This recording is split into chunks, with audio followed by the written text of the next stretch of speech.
Now let's welcome in former U.S. National Security Advisor under the Trump administration, John Bolton. John, it's good to see you. Thanks for being here.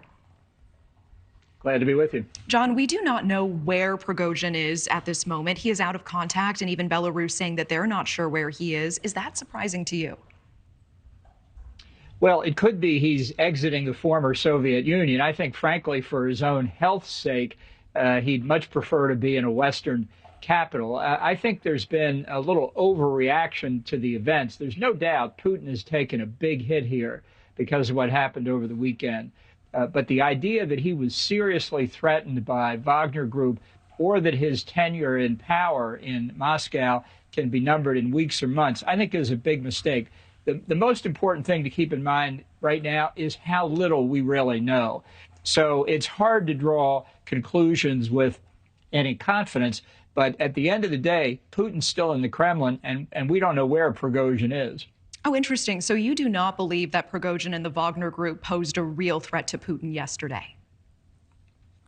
No, I don't. Remember, these Wagner Group forces were tooling down the highway toward Moscow, getting further and further away from their base of supplies. And remember, just a few months ago, the Wagner Group troops in Ukraine were described as cannon fodder. The scum of the streets of Moscow, released inmates from prison, sent out inhuman wave attacks against the Ukrainians, who were inflicting, obviously, heavy casualties. Over the weekend, suddenly they became battle-tested, combat-trained troops that were a direct threat to Putin. If Prigozhin were doing so well, why did he stop?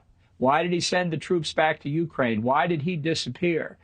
There's a lot here we don't understand. I'm not saying, and I'll repeat, Putin was clearly weakened by these events, but I don't think people should let their hopes for what's going to happen to Putin overcome what little we really know. Sure, and he is never a man to be underestimated. I did speak with retired Army Major General William Enyart on the show last night. Let's listen to part of that together quickly. This whole thing, an immense fraud, cooked up by Prigozhin and Putin together with the assistance of Lukashenko, the president of Belarus, to con the West or Ukraine into believing that Russia is collapsing. So, John, what do you make of this idea? Is there any indication that this was orchestrated, and to what end? No, I don't think so. I think this is a mistake Prigozhin made, and I think one reason that he may not have attracted as many allies as he wanted to is what it appears was he was looking for a reckoning about Russia's failures in Ukraine while the war was still going on.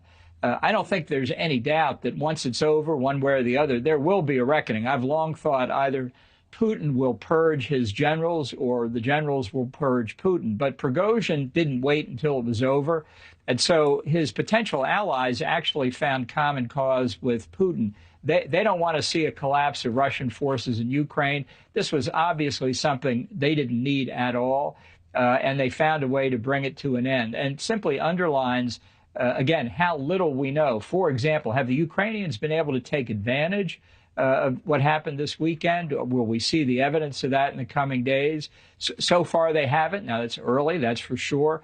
But it'll be interesting to see if they can find anything to take advantage of, if Russian morale has collapsed, as some people think. I don't see signs of that, but we'll see the proof, I think, in coming days. You know, Moscow nearly was marched on. How does someone like Putin react to this, both within his own government, with Prigozhin, as well as with other nations? Well, again, I think we need to know more about exactly how many people were on their way to Moscow. The estimate, the common estimate for Wagner Group forces in Russia, in Ukraine, is about 25,000. There are many thousands outside in Africa and other places, but in that combat zone, about 25,000. How many did they leave in Rostov? How many went up the highway? How far? I don't think they were going to waltz into the Kremlin here. I think there had been combat already.